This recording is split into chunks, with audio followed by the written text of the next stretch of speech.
So if you've been feeling like no matter how hard you work, you're still falling behind, you're not imagining it.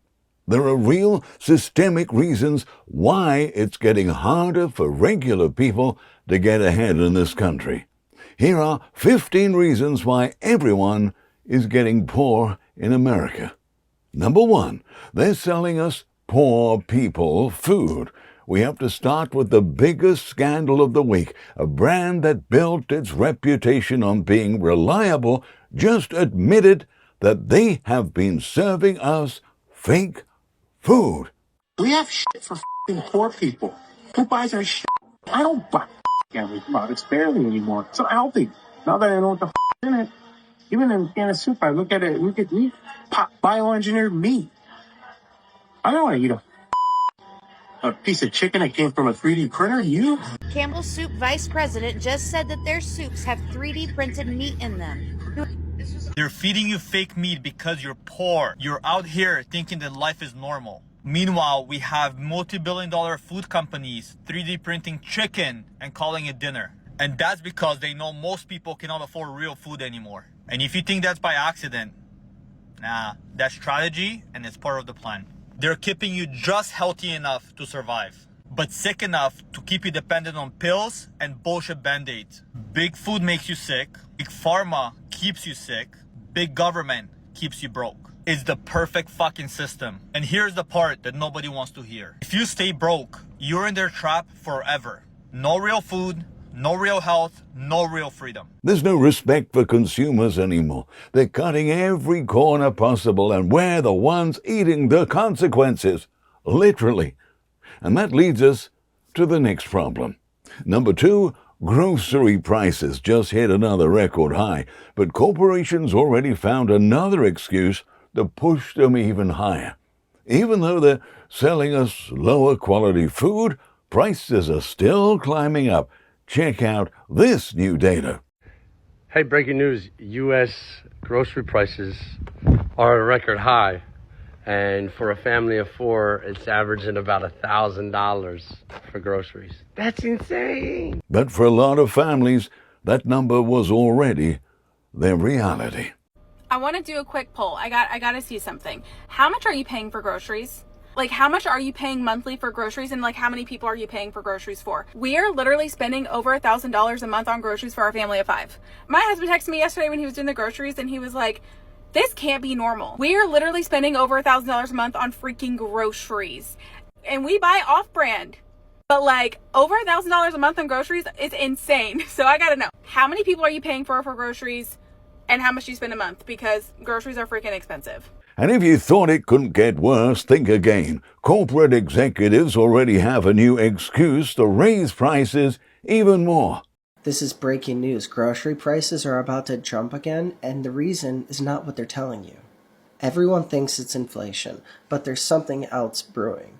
Major food distributors have been warning that shortages in packaging materials are creating bottlenecks, not the actual food. Some companies are paying 40 to 60% more just to source basic packaging.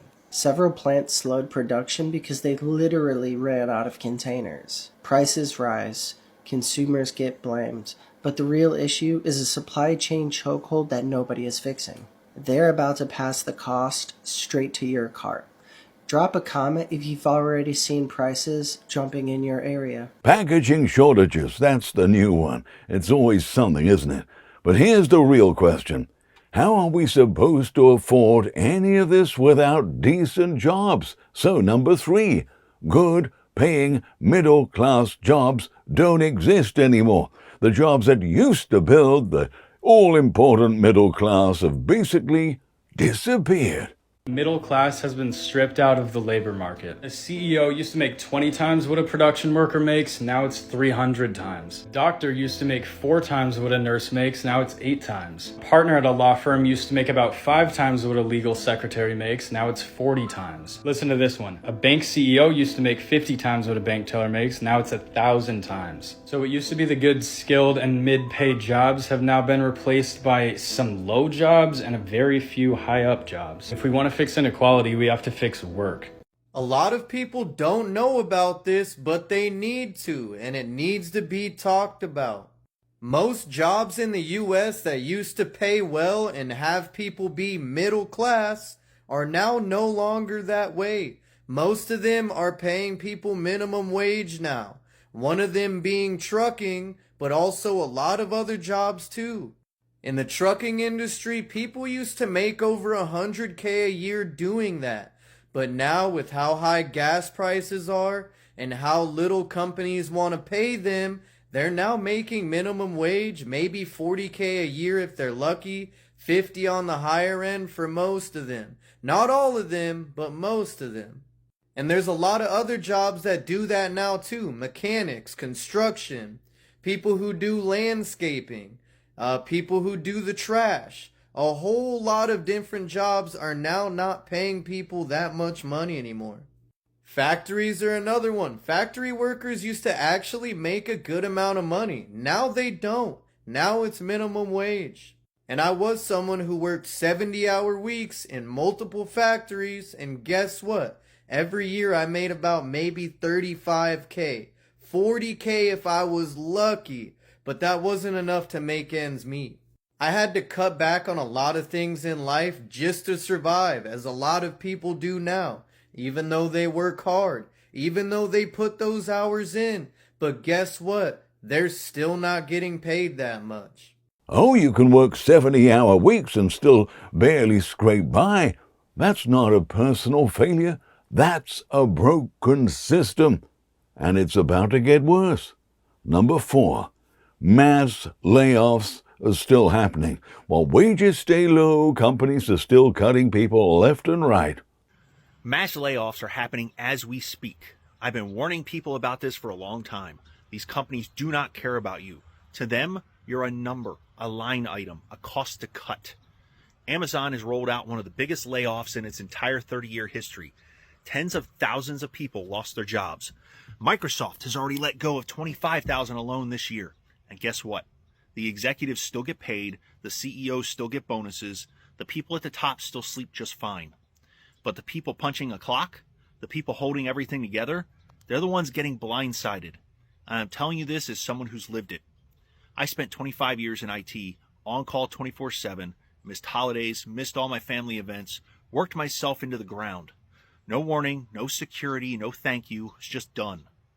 And all of it happened because I put every ounce of trust into something that could be taken away overnight, a job. It took me wrecking my car at noon because I literally worked 4 days straight with no sleep for me to realize something important. A company's only goal is profit. And if you have to be the sacrifice to make those numbers look better, they don't lose a minute of sleep. They didn't care if I was okay. They only cared about when I'd be back on the clock. And you can expect more announcements before the year ends. Guys, we've lost over 1 million jobs this year in 2025, and the tough time of the year is not even over. Just wait till we get into Thanksgiving and the holiday period. We are going to see a lot more layoffs. And all of these people end up getting onto what I'm calling one of the worst corporate job markets in history. I've been in recruiting for a decade, and I've never seen candidates who are as qualified struggling like they are on the job market right now. I'm hearing about people having to go through 5 to 8 months or even longer job searches. They have to apply to hundreds and thousands of jobs, and most of those jobs they don't hear anything back from because they're going up against thousands of other applicants. Over 1 million jobs gone in 2025 alone. We haven't even hit the holidays yet, but it's not just workers getting crushed.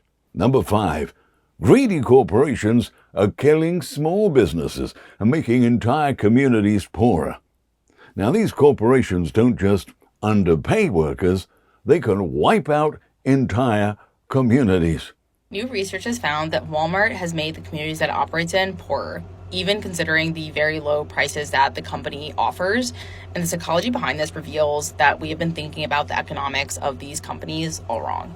Walmart is America's largest private employer and largest retailer. It is dominated the American economy.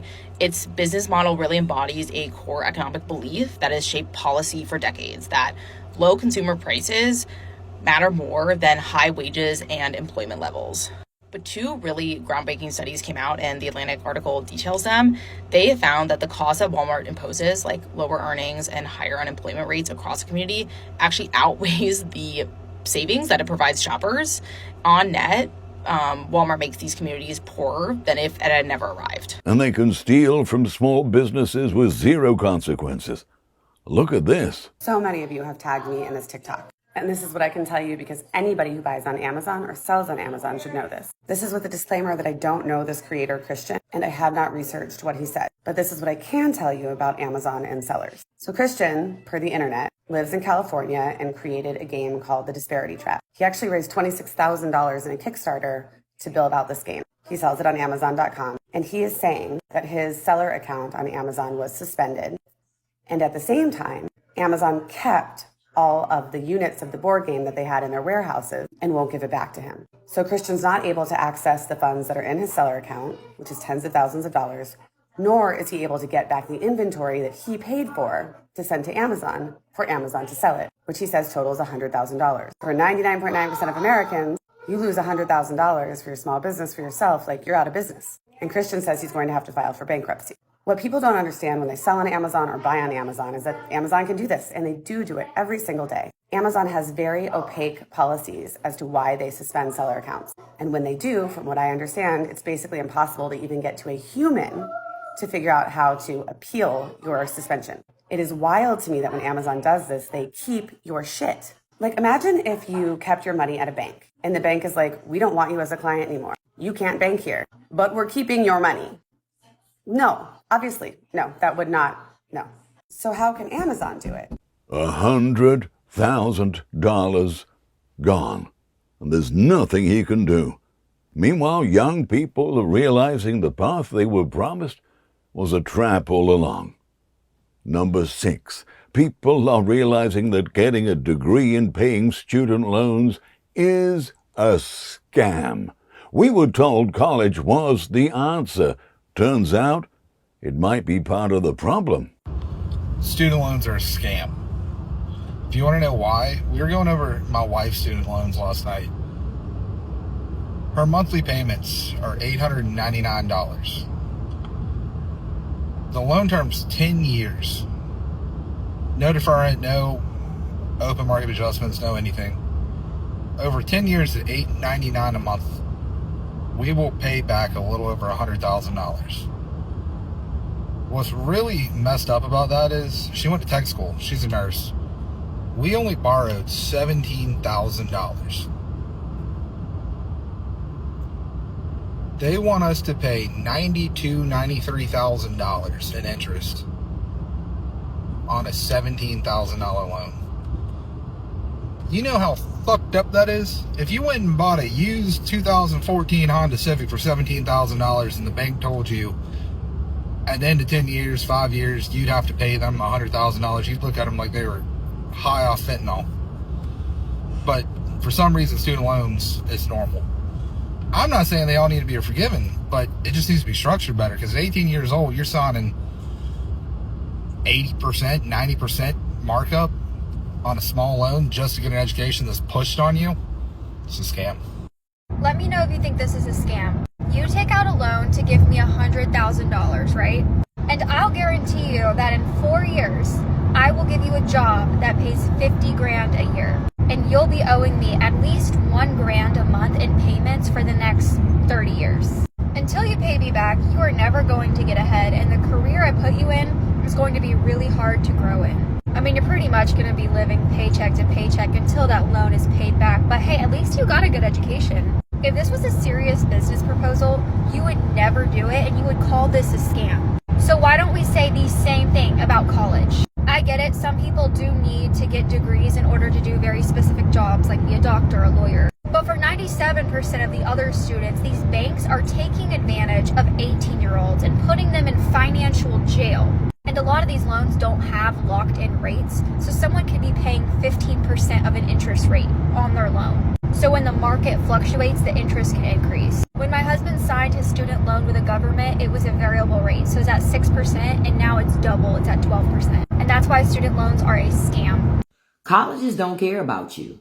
Nah, they only care about getting paid. That's why tuition prices jump higher than a gas pump in a hurricane.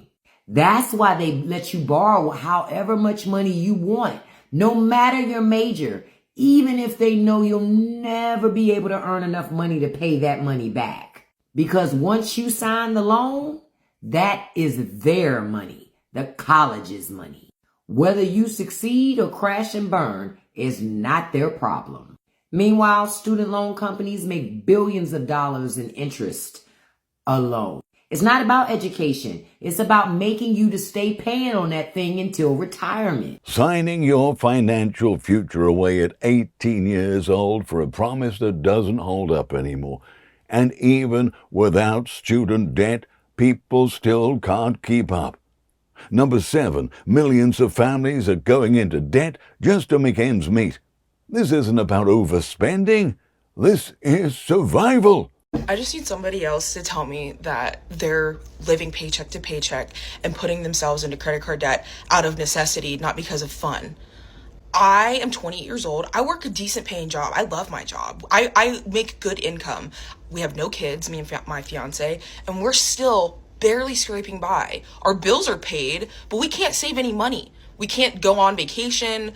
I mean, we do little things here and there, but realistically, we don't really do anything. And we still live paycheck to paycheck, okay? I don't understand how people with kids are doing this. Props to y'all. I mean, seriously, the utmost respect, because I feel like I'm drowning and I only have cats.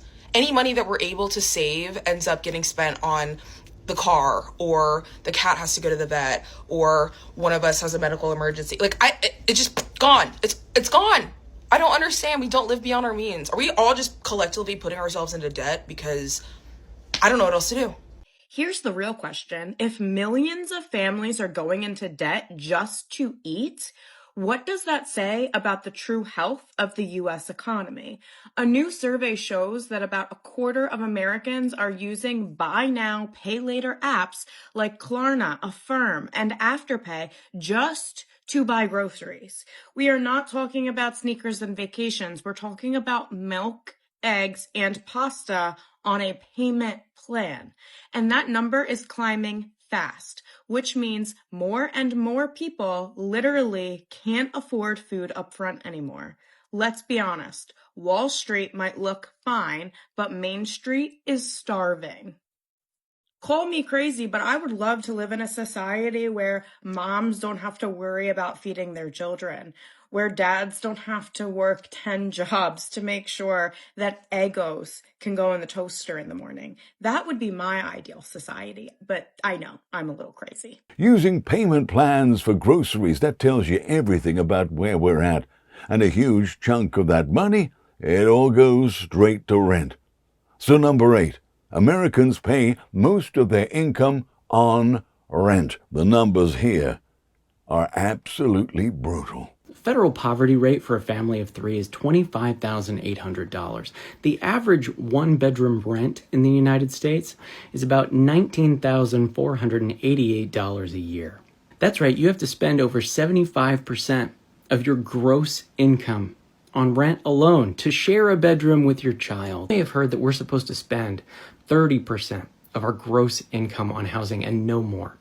So for a family of 3 to spend 30% of their income on a one-bedroom apartment, they need to make $64,960 a year. Hey y'all, I was just looking at some stats on rent and income in the U.S. and the numbers are kind of crazy. So the average rent is around $2,000 per month, right? And the general advice is that your rent shouldn't be more than a third of your income, which means you need to be making at least $6,000 a month or $72,000 a year just to afford the average rent. But get this, the actual average salary in America is only $51,000 a year. It's like the math just doesn't add up, you know. With numbers like that, you'd basically be spending your whole life at work and barely getting to enjoy the place you are paying all that money for. It's a tough situation a lot of people are dealing with these days. The only reason homelessness exists is because of greed. The only reason rents are so high is because of greed. But mainly a company called BlackRock and their CEO's fucking greed. Why are rents so high? Because properties and property taxes are so high. Why are they so high? Because giant corporations are able to buy up hundreds and thousands of homes, drive up the prices so other people can't afford them, and then rent them out at ridiculously high prices. And if you buy one of those homes and try to rent it out, you have to rent it out at a really high price because the price of the homes is so high and the taxes are so high. So then people foreclose on their homes. People are stuck paying ridiculous amounts of rent so they can never afford a home. And then they buy up more of those homes, and eventually over time, all the homes will become so priced out that no one can afford to live anymore.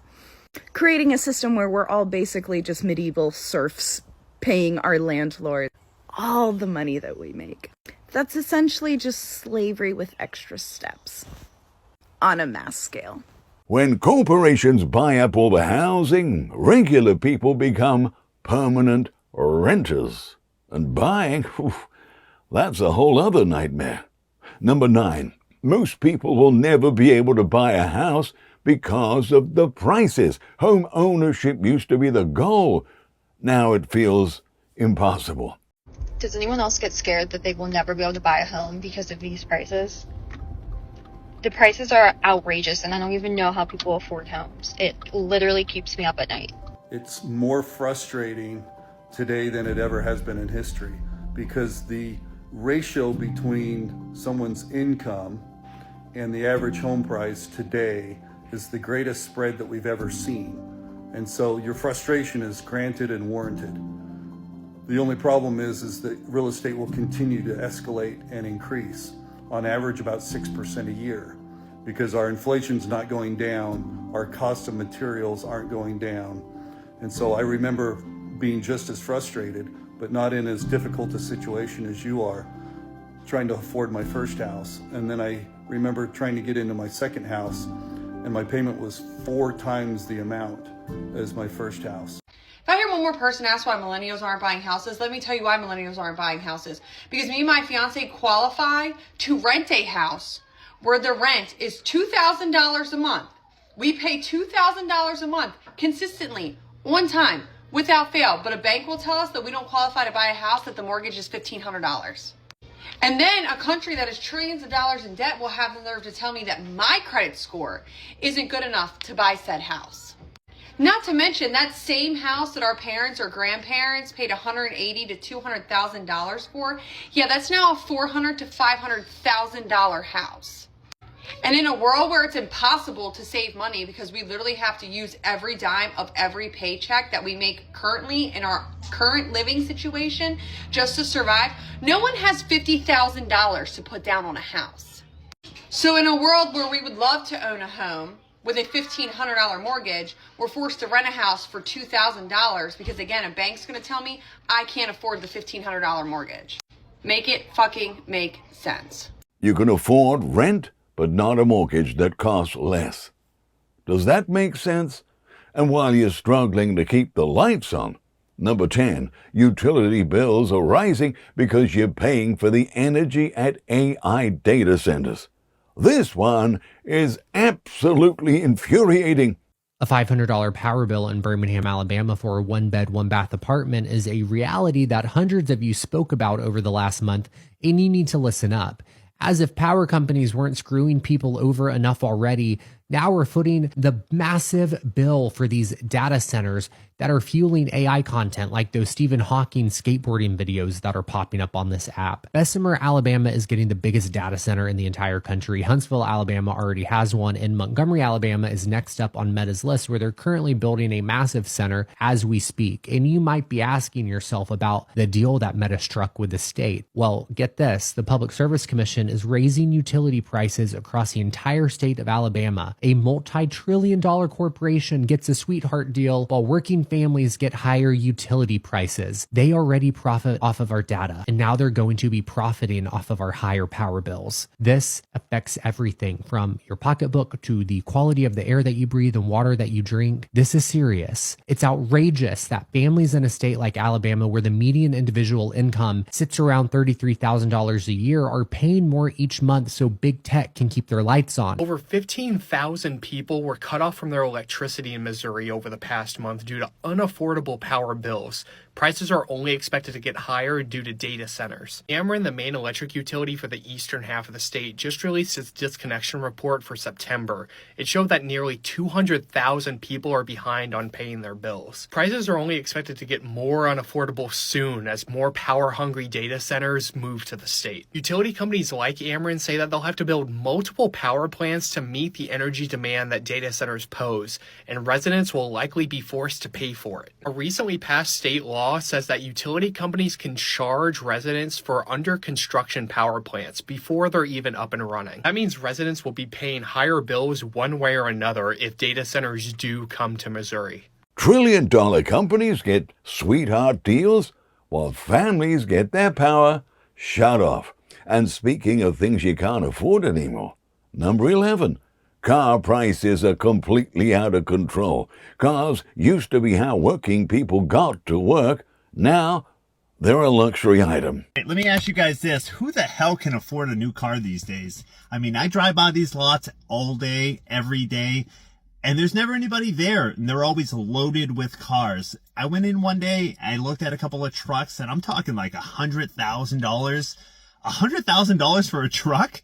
I mean, who can afford that? Who is affording that? Let me know if you can afford that, because I definitely can't afford that. Since when did we stop making real cars and instead make them out of plastic with no frame whatsoever and sell them for insane prices? For example, take a look at this Hyundai right here. It's brand new, 2024, and they have it priced out at $49,424. It's absurd how little $50,000 gets you nowadays for a new car. So for the average price of 1 year's salary, you get the cheapest plastic interior and most unreliable vehicle known to man. It's like they've completely lost their minds with this. Who's buying a Hyundai or a Kia for over 50 grand these days? If we even look back to like 2018, these same exact models were selling for roughly half the price. It's like over the course of a couple years, Hyundai went from knowing their place to now being a luxury car brand. Basically, it's easy to imagine that in another 5 years or so, if this continues, a new Hyundai could cost well over $100,000. And the worst part is these cars, they age like milk. They do not last. I found the one stat that proves that pretty much everybody in the United States is broke. The average car on the road right now is 14 and a half years old. That car is almost old enough to drive itself to the junkyard because that's where it fucking belongs. This isn't some quirk where people want to drive their fucking 2010 Nissan Sentra forever. They have to drive that POS because a new car is 50 fucking grand. And whenever you add in sky-high interest rates, a lot of people can't afford it. I mean, who really can afford a $1,000 car payment? So people are holding on. They are fixing what breaks, and they are planning to drive their cars until the wheels literally fall off because their budgets are tapped. For the average American, the dream of owning a new car is now like the dream of owning a home. It's fucking bad. Remember, this isn't normal. The average car on the road is 14 years old. That's not a choice. It's necessity. And the solution they're offering, it's even worse. Number 12, people will be paying car loans for 15 years and mortgages for 50 years. Instead of lowering prices, they just want you in debt longer. The U.S. is officially rolling out 180-month car loans. In what world are people paying 15-year car loans? This is their way of lowering car payments. So instead of slashing prices, they instead want to increase the duration of your actual loan, which means you're going to be paying way more in interest over a longer period of time. So yeah, you might have a lower car note, but you're going to be paying on a car that's going to be 15 years old, 14, 15 years from now. This just goes to show how bad the economy really is. $2,000 stimulus checks, 50-year mortgages, 15-year car loans. Peak financial sense is death by 1,000 cuts. What I mean is stacking up too many monthly expenses, especially when it's long durations or long loans. That can really mess you up financially in the long run. It also just goes to show if you can't afford something, don't try to go out there and buy it anyways. 15-year car loan, 50-year mortgage. 15-year car loan is now being proposed. When asked about it, about the 50-year mortgage, he said, it's really no big deal. You just have to pay longer time and, less money a month. I'm sorry, but this is what you get when you get your advice from a billionaire who is extremely out of touch of what things cost, because no mention of the interest, no mention that you will pay double or triple your house in interest. And now they want us to do that with cars too, that depreciate the minute you look at it. The car's like, I'm worth nothing. You want me to be paying off a car for 15 years? I can't even drive for 15 years? Why don't we just introduce the 100-year loan? You can start paying when you're born, and then maybe you'll last 100 years. Who knows? Paying off a car that won't last half the loan term. Paying a mortgage your whole life. This is where we're headed. And if you get sick along the way? Number 13.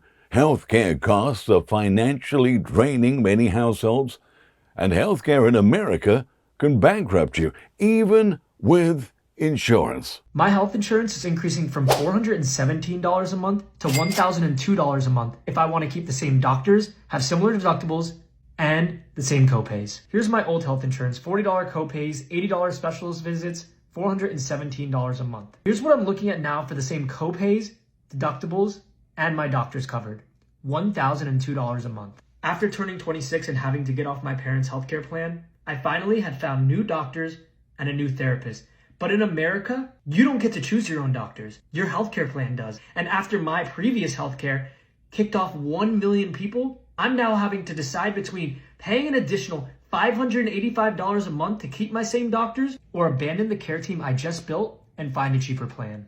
I'm pissed. This couple moved here from the United Kingdom. They're stunned by what they found. How much does health insurance cost in America as two people who have moved here from overseas? Well, for my wife and I, we're 36 years old, neither of us smoke, and we're spending $1,300 per month. But there are aspects of this that I think are really going to shock you, because they certainly shocked me. I assumed that through spending that, I wouldn't necessarily have to pay a great deal towards our medical bills thereafter, but actually, I can't believe how untrue that is. So if you want to see a doctor, that's $50. If you want to go to a specialist, that's $100. If you have an accident and need to go to ER, that's $1,000 with the insurers paying everything on top. However, if you need to stay in overnight, that's $2,500 per night with the insurers paying everything on top. So if there is some peace of mind in health insurance, it's the fact that your annual exposure is capped. So in our case, on top of our monthly premiums, the maximum we can incur in medical bills each year is $9,200.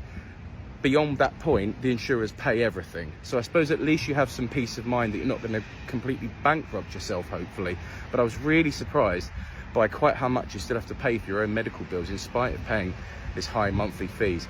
Of course, there are different tiers of packages. Ours is a silver package, so it's probably fairly middle of the road. But if you want to pay higher monthly premiums, then of course you don't have to pay quite so much when something happens, and vice versa. For many people coming here, obviously and thankfully, health insurance will be included and provided as a work benefit. So in that case, you probably don't have to worry about a lot of this in quite the same way. But if you're coming here without a job, with the intention of trying to find a job, or you're self-employed, you're going to have to pay for all of this. And as you can see, it's really quite expensive. And this woman discovered something eye-opening about medication prices overseas. I've always been told that medication in the US is really, really, really expensive because people who invest in research have to make their money back somehow. So while the medicine itself might only take $5 or $10 to manufacture, they spent millions and billions of dollars on the research behind this product. So they have to disperse all that cost onto the product. And that kind of made sense, sure. But explain this. This is Eraslo. It is 0.045% terazatine lotion, and it is how I have less breakouts now than I did a couple years ago. I paid $200 for this lotion, and that was after my insurance paid like $400. So this lotion was $600. Yes, honestly, it was worth it. The $200 was worth it because you should have seen my skin before. Anyway, Pay attention to the concentration, 0.045%. Now, I'm in Egypt and I bought the same exact active ingredient, but the concentration is 1%. Care to ask how much I spent on this cream? 15 Egyptian pounds. That amounts to 30 cents. So, repeat back. Okay, the concentration is 20 times? Is that how that works? Is it 20 times as strong? 0.045 versus 1 is, about 20 times as strong. And a bajillionth of the price? The same medication, exactly the same. 30 cents versus $600. Let that sink in, yeah? And after a lifetime of all this? Number 14, you may not even be able to retire. Retirement is becoming a fantasy for most people. I was like, 37 years until I retire. I could do this. I don't have a savings account. There's hardly anything in my 401k. I'm not retiring. Retirement. Let's talk about retirement. First of all, it's not an age, it's a number, right? So everybody thinks, well, not everybody, but you're taught to think 65 is when you retire, 70 years old now, they're trying to push it back, but that's nonsense. It's a number, right? So if you have $1 million, $2 million, $3 million, but in reality, $1 million is not enough to retire in this day and age. Think about the 4% rule, guys. 4% of $1 million. Excuse me, that's my dog's poop bag, by the way. Got too close to my face there, but 4% of $1 million is $40,000 per year. Add on Social Security for that, which might not exist in years down the road, right? That's not enough money. So I'm thinking we need more like 2.5 million, 2 million at least. What do you guys think? $1 million isn't even enough anymore, and most people will never get close to that. So where's all the money going? Number 15. Most of the wealth produced in America is funneled up to the ultra-rich. This is the root of everything we just talked about. Hey, what's up, America? The United States is the richest nation in the world. But even though we're the richest nation in the world, this country's starting to look like a shithole, isn't it? We're the richest nation in the world, but there's rising homelessness, people can't afford medicine, and it looks like people are crashing out because they don't have any money. So how can the richest nation in the world have an entire citizenry with no money? Where's the fucking money, Lebowski? What the fuck? Well, come here, come closer and I'll tell you. You guys want to know where all your money is? The richest 1,000 wage earners in the United States have 95% of all the available money. Let me just say that one more time so you understand. The richest 1,000 wage earners in the United States are hoarding 95% of all the available money in America. This means that 330 million of you are splitting 5% of the remaining wealth. If you want to know why it's a struggle in America and why you're so poor, it's because the wealthy are hoarding all the available money. The super wealthy could literally pay 3% more and cure poverty throughout the United States. But they simply won't because they fucking hate you. They can, but they won't. They know they can, and they still won't. And instead of creating jobs in America, they put all their factories overseas and hire foreign labor. But don't worry, keep praying. One day that trickle-down economics will work for you. Oh yeah, the richest 1,000 people are holding 95% of the wealth, while 330 million of us split the rest. That's not an accident. That's by design. Now, I'm not here to tell you what to do or how to fix all of this, but I do think there's value in talking about it openly, because once you see how the pieces all fit together, it's harder to feel crazy for struggling. You're not crazy. This isn't about bad choices or not working hard enough. The system is broken, and more people are waking up to that every day. Thanks for watching. I hope you're holding up okay up there. Take care of yourself. I'll see you in the next one.